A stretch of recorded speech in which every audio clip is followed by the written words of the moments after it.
하나님 말씀을 함께 보지요. 시편 79편 1절부터 5절까지 말씀입니다.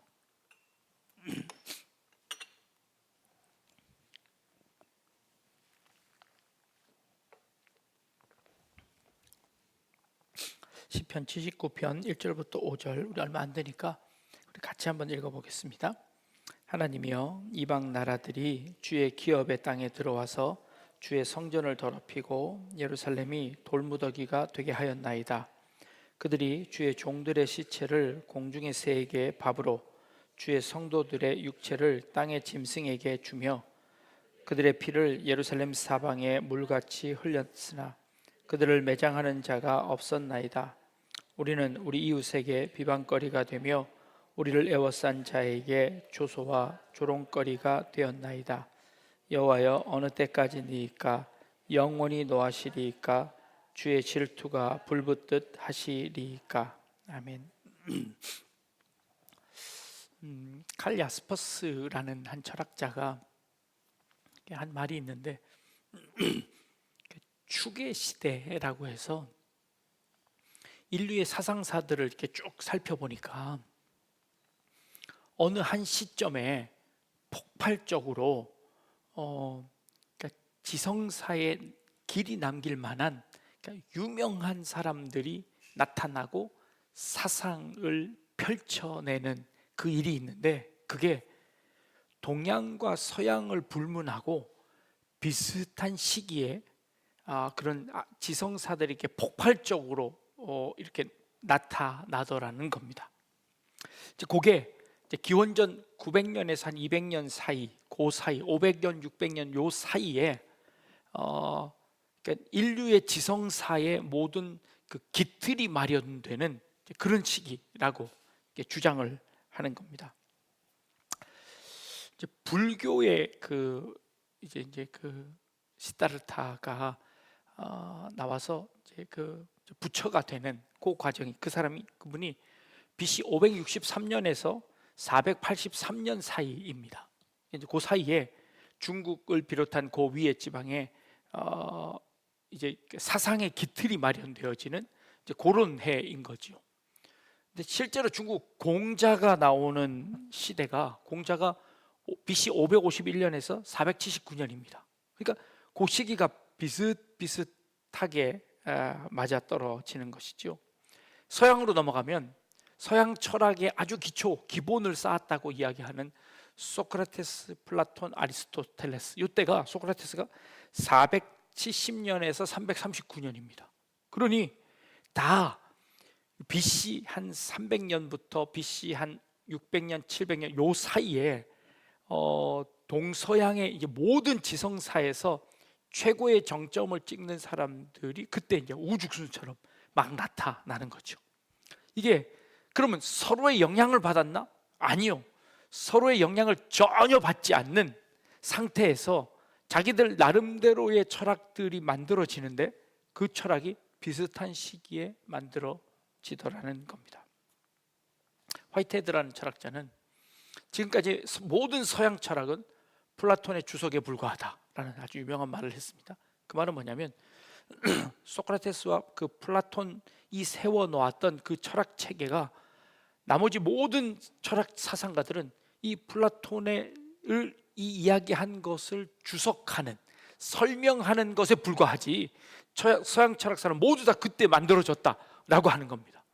정말 그렇듯이 플라톤과 아리스토텔레스의 이 두 가지의 사상들이 계속해서 반복되며 조금씩 모양만 바꾸면서 서양 철학사를 다 이렇게 훑어내려오는 서양 철학 역사를 볼 수 있습니다. 그 말은 그 시기에 모든 사상들이 완성되고 집대성되는 놀라운 일들이 일어나게 되었다라고 이제 주장하는 겁니다. 이제 그럴 듯해 보이는 겁니다. 이제 그러면 그 시기에 예루살렘 지역은 누가 활동했던 시기였나 보니 이사야, 예레미야가 활동했던 시기입니다. 이사야, 예레미야가 그 당시에 이 이사야서와 이 예레미야서를 기록하는데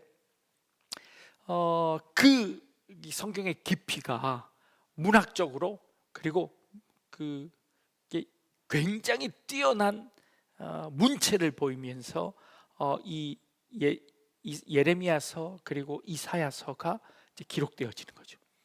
그래서 성경에 기록되어진 그 팔레스타인 지역뿐만 아니라 유럽 그리고 아시아 모든 지역에서 이 우후죽순처럼 이런 일들이 일어나게 되었다는 것을 보여주고 있습니다. 근데 이 일들이 과연 이제 어떻게 일어나게 되었는가라는 겁니다. 오늘 이 시편을 보면 어떤 시이냐면 아삽의 시인데 하나님에 대한 탄원의 시예요. 하나님을 향하여서 이 아삽이 그동안 그 전에 있었던 시들을 모아서 아삽이 편집한 시인데 이 시가 언제 쓰여졌는고 하니 바벨론 포로 시기에 쓰여졌을 것이다 라고 추정을 합니다.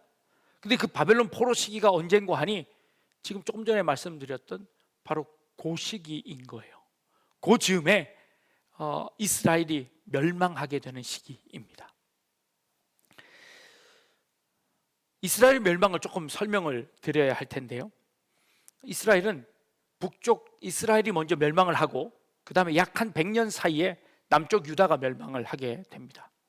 북쪽 이스라엘은 아수르가 들어와서 멸망시키는데 아수르가 이 북쪽 이스라엘 그 사마리아 성을 포위하고서는 이게 끝까지 항전을 하니까 사마리아 성을 3년 동안이나 포위했대요.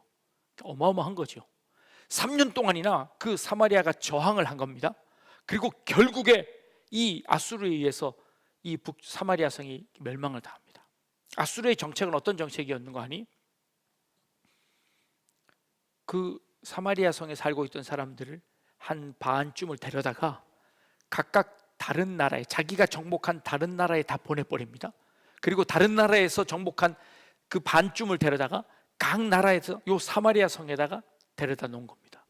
그래서 요 사마리아 성은 이스라엘 백성들, 유대인들과 그리고 다른 나라의 사람들이 섞여 살아가는 이제 피가 섞이는 역사가 일어나는 겁니다.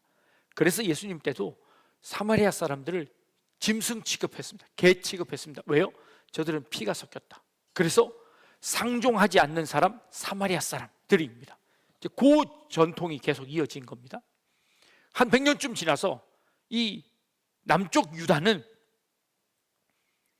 그때 당시에 누가 왕이었냐면 히스기야가 왕이었습니다. 히스기야가 하나님 앞에 무릎 꿇고 기도하고 그랬을 때 하나님께서 남쪽 유다를 살려주셨어요. 그래서 남쪽 유다가 버텼습니다. 그런데 불과 얼마 못 버티고 이 남쪽 유다도 하나님을 거부하자 하나님께서 이 남쪽 유다는 이번엔 아수르 다음 일어났던 제국이었던 바벨론 제국이 이 남쪽 유다를 쳐들어오는 겁니다. 그래서 이 남쪽 유다를 이렇게 정벌을 하는데 이 남쪽 유다를 예루살렘을 약 한 18개월 동안 포위를 했답니다. 1년 넘도록 포위해서 결국에 마지막 왕이었던 이 시드기야 왕이 예루살렘 성을 버리고 도망갑니다. 근데 도망가는 시드기야가 바벨론 느부갓네살 왕에게 딱 잡혔어요. 잡혀가지고는 어떤 참혹한 일을 당했냐면 이 시드기야 왕이 보는 앞에서 그 아들들을 다 죽입니다. 아들들을 다 죽이고 아들 다 죽인 다음에 그 시드기야 왕의 눈을 빼버렸어요. 그리고는 쇠사슬에 묶어가지고 질질 바벨론으로 끌고 갑니다. 이게 예루살렘의 마지막 모습입니다. 예루살렘이 이렇게 멸망합니다. 근데 이렇게 멸망할 그때 이 예루살렘의 멸망을 위해서 예언했던 선지자가 누구죠? 예레미야 선지자입니다. 바벨론에게 항복해라. 그러면 목숨은 산다. 그러면 백성들은 안 죽는다. 하나님께서 그를 바벨론에 붙였다. 그러니 제발 좀 항복해라. 이게 예레미야 선지자의 선포였습니다. 그런데 시드기야 왕이 듣지 않습니다. 결국 그는 두 눈이 빠지고 포로로 끌려가 버립니다. 예레미야는 그 광경을 다 지켜본 겁니다. 그러면서 이 느부갓네살 왕이 예루살렘 성전을 부수는데 완전히 그냥 막 완전히 다 부숴버리는 겁니다. 그리고 아무도 남지 않게 부숴버리는 겁니다. 그리고 이 바벨론은 아수르와는 조금 다른 정책을 벌였습니다. 어떤 정책을 벌였냐면 예루살렘에 있던 사람들 중에 귀족의 자녀 중에서 똑똑하고 정치를 알고 그리고 사회를 개혁시킬 만한 인재들을 모조리 잡아갑니다. 그리고는 그 나머지 땅에는 그냥 하인들과 그리고 힘없는 사람들만 남겨두고 모조리 데려다가 어디로 데리고 가냐? 바벨론의 수도로 데리고 갑니다. 그리고 자기 나라 말을 가르치고 자기 나라 언어를 문화를 가르치고 그리고 그 사람들을 등용해서 정치를 하도록 그렇게 정치인으로 이렇게 발탁을 시켜서 일을 시킵니다. 그 중에 발탁되어서 가장 확실하게 일했던 사람이 누구죠? 우리가 아는 다니엘입니다. 다니엘이 그 바벨론에 가서 총리가 되는 그 일을 하는 겁니다. 자, 그 광경을 예레미야가 봅니다. 예레미야가 보고 성전이 완전히 무너지는 모습을 그가 목격하는 겁니다. 그리고 나서 예루살렘, 이스라엘은 완전히 끝났을까요? 이스라엘 역사는 그 이후서부터 약 2000년 동안 이리저리 흩어다니는, 그리고 아무런 나라를 회복할 수 없는 그 엄청난 일들을 당하게 되는 겁니다. 그러면 이 정도쯤 되면 민족은 완전히 없어져야 합니다. 그리고 완전히 그 씨가 없어지고 완전히 다른 나라에 섞여 살면서 그 민족의 정체성은 완전히 잊어버리는 그런 지경에까지 가야 하는 게 정상인데, 그렇지 않고 하나님께서 그 환난 가운데 이 이스라엘 민족을 끝까지 보존하십니다. 어떻게 보존하실까요? 그 바벨론 안에서 신앙의 순수성을 지키게 하십니다. 그 바벨론 안에서 하나님이 이 다니엘과 같은 이 신앙을 수호하는 사람들을 지켜내시는데, 다니엘 후반부에 보면 이런 걸 나옵니다. 다니엘이 예루살렘을 향하여 난 창문을 열고 하루 3번씩 기도하는 모습이 나옵니다. 그걸 시기하던 다른 민족들이 이 유대 민족을 죽이기 위해서, 다니엘을 내쫓기 위해서 술수를 씁니다. 그 기간 동안에 어떠한 신에게도 예배하지 못하도록, 절하지 못하도록 하는 규정을 만듭니다. 그런데 다니엘이 그걸 알면서도 다니엘은 일부러 창문을 열어놓고 그리고 예루살렘을 향하여 기도합니다. 그래 결국 다니엘은 곤란을 당하게 되죠. 그러나 그 상황 속에서도 하나님이 그를 건져내시는 모습을 봅니다. 하나님이 그를 건져내실 뿐만 아니라 그를 통한 이 다니엘을 중심으로 한 이 유대 민족들이 신앙으로 철저하게 자기 민족의 정체성을 유지하는 모습을 봅니다. 그게 어디까지 나타나나요? 나중에 포로 귀환을 할 때 각 민족은 니네들이 원하는 대로 다 너희들이 원하는 대로 너희 고향으로 다 돌아가라 하고 명령을 내립니다. 그때 명령 내릴 때 유대인들이 1차, 2차, 3차로 고향 예루살렘으로 돌아가는데 그 돌아가는 숫자가 어마어마한 숫자가 돌아갑니다. 그 말은 뭘 의미하는 걸까요? 그만큼 많이 포로로 잡혀갔고, 포로로 잡혀가 있는 그동안에 그들이 신앙을 지켰고, 그들의 유대인들의 정체성을 지켰고, 그리고 그 정체성을 진짜 삶에서 표현할 수 있을 만큼 자신의 모든 터전을 다 내려놓고 3대가 지나서 가니, 3대가 지났다고 하면 벌써 1대, 2대, 3대가 그 바벨론에서 살았습니다. 거기서 태어난 사람입니다. 그럼에도 불구하고 민족의 정체성을 가지고 자기 예루살렘으로 돌아와 예루살렘을 재건하는 일들에 최선을 다하는 모습을 봅니다. 이게 어떻게 가능했을까요? 어떻게 가능했을까요? 유대인들은요, 성전 중심의 신앙을 가지고 있었습니다. 성전 중심의 신앙이라 함은 어떤 신앙인고 하니 제사의 신앙입니다. 예배의 신앙입니다.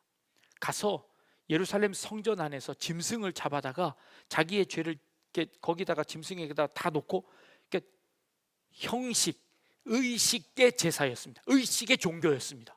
그러니까 제사 드리는 그것으로 인해서 모든 유대인들의 남자들은 1년에 3번씩 성전에 가서 그렇게 제사 지내는 것으로 그 구심점이 되었습니다. 근데 그 구심점이 바벨론 포로에 의해서 완전히 다 무너져 버렸습니다. 이제 제사 지낼 때가 없어졌습니다. 그러면 그들의 신앙은 무엇으로 유지됐을까요? 성전은 무너졌고 성전에 갈 수도 없는 저 멀리 이방 땅에 포로로 잡혀가 있습니다. 그때 그들의 신앙을 유지했던 것은 뭐죠? 회당이었습니다. 그때부터 회당 중심의 종교로 이 이스라엘 종교가 바뀌어지는 겁니다. 회당 중심에서는 뭘 했을까요? 회당 중심에서는 회당에서는 제사를 지낼 수 없습니다.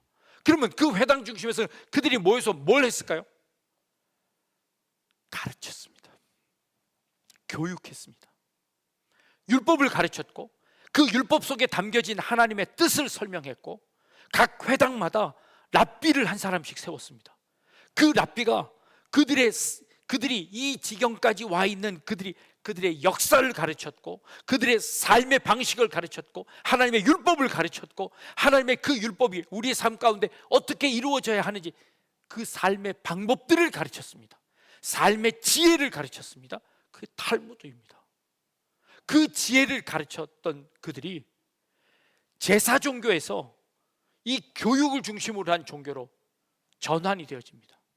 이 전환 가운데 이 유대인들의 변화가 생겼습니다. 그리고 그 2000년, 그 4000년을 버텨낼 수 있는 힘이 생겼습니다. 지금 우리는 대격변의 시대를 겪고 있습니다. 컴퓨터가 나와서 그 다음에 뭐 핸드폰이 나와서 그 다음에 요즘은 이제 AI가 대세입니다. 그래서 이제 뭐든지 컴퓨터에게 AI에게 다 시켜 일하는 시대가 되어 버렸습니다. 이 격변의 시대에 과연 우리가 살아남을 수 있는 방법, 물론 우리는 이 예배가 굉장히 중요합니다. 그러나 이 예배의 기능 중에 가장 큰 기능 중에 하나가 말씀을 해석하고 가르치는 것입니다. 이것이 지금까지의 교회를 버텨오게 되었습니다.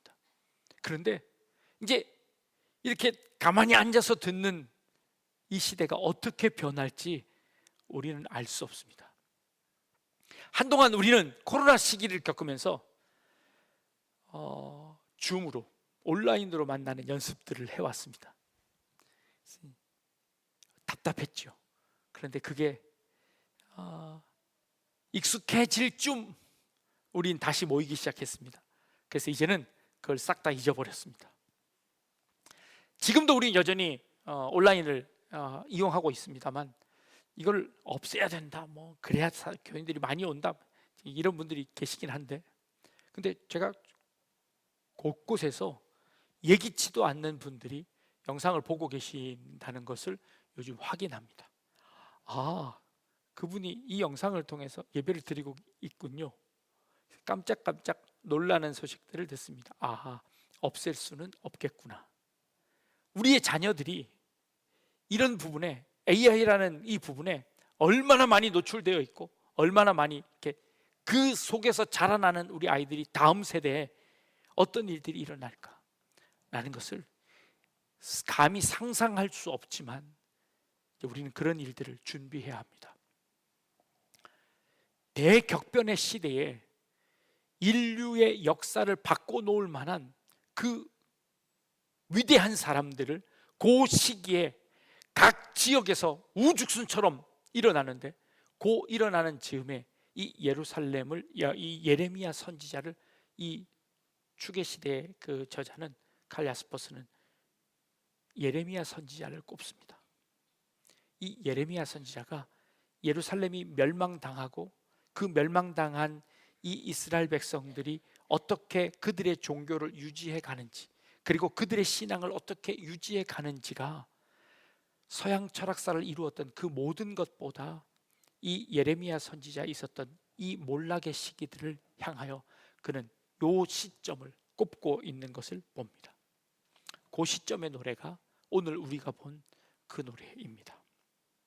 하나님이여, 이방 나라들이 주의 기업의 땅에 들어와서 주의 성전을 더럽히고 예루살렘이 돌무더기가 되게 하였나이다.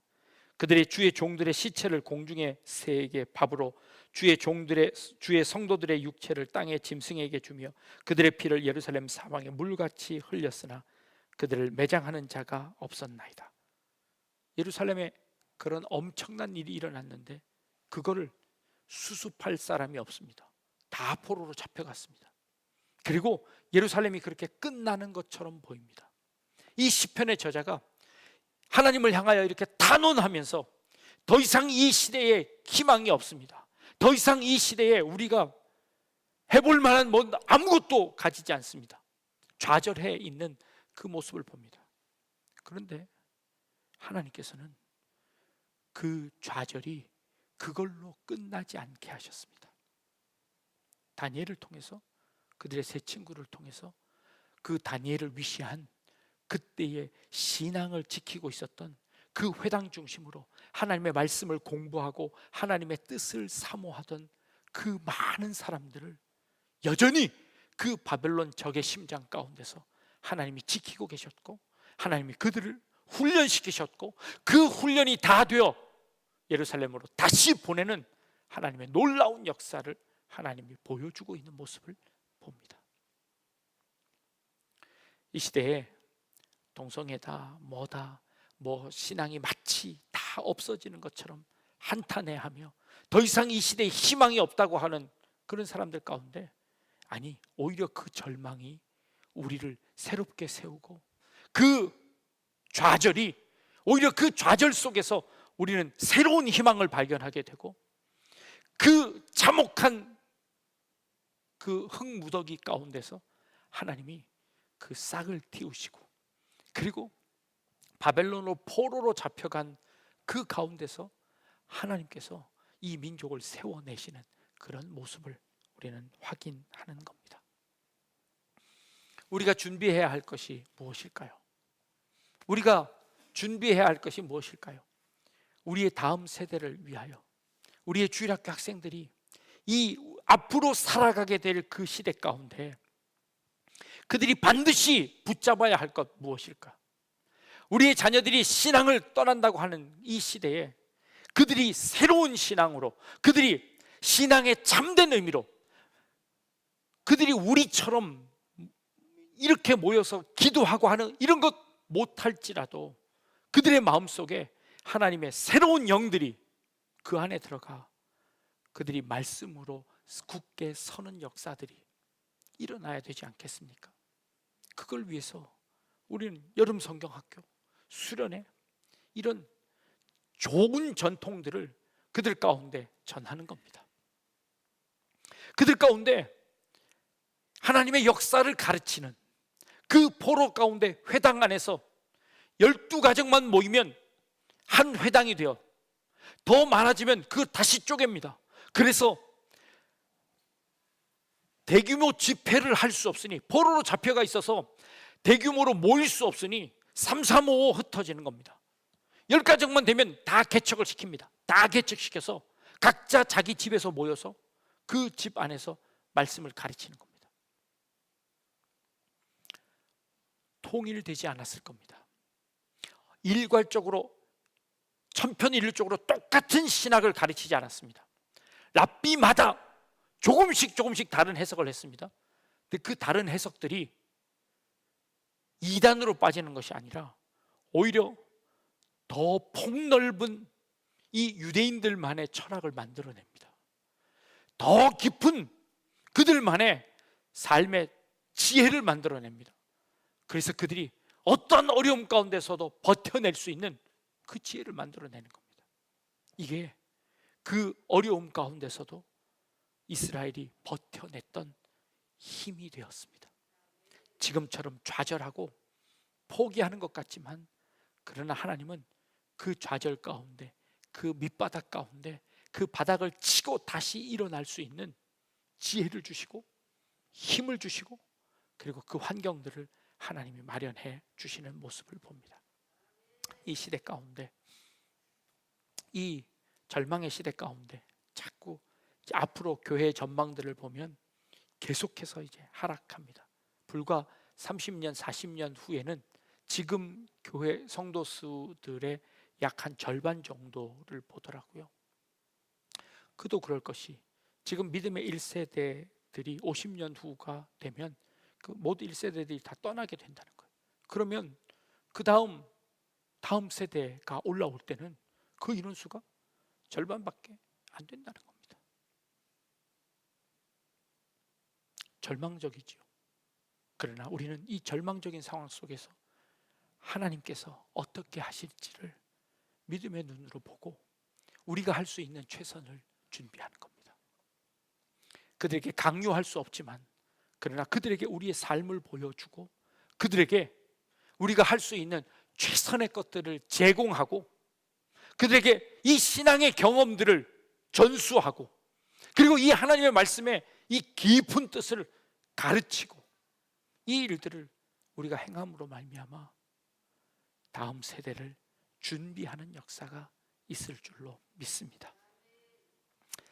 시편 저자가 좌절하고 낭망합니다. 그러나 마지막에 하나님을 향하여 눈을 뜹니다. 하나님, 어느 때까지입니까? 하나님, 어느 때 이 일을 멈추실 겁니까? 하나님의 때가 언제입니까? 하나님의 약속이 이루어지는 때가 언제입니까? 라고 하나님의 약속을 소망합니다. 우리는 그 하나님의 약속을 소망하며 지금 우리에게 주어진 이 상황 속에서 좌절만이 아니라 그 하나님을 향한 믿음의 발걸음을 준비할 수 있는 그런 우리 약대중앙교회가 되어지고, 그리고 그런 성도님들이 되어져서 우리의 이 다음 세대 가운데 펼쳐질 그 일들을 미리 준비할 수 있는 저와 여러분들 되실 수 있기를 주님의 이름으로 축복합니다. 네, 기도하겠습니다.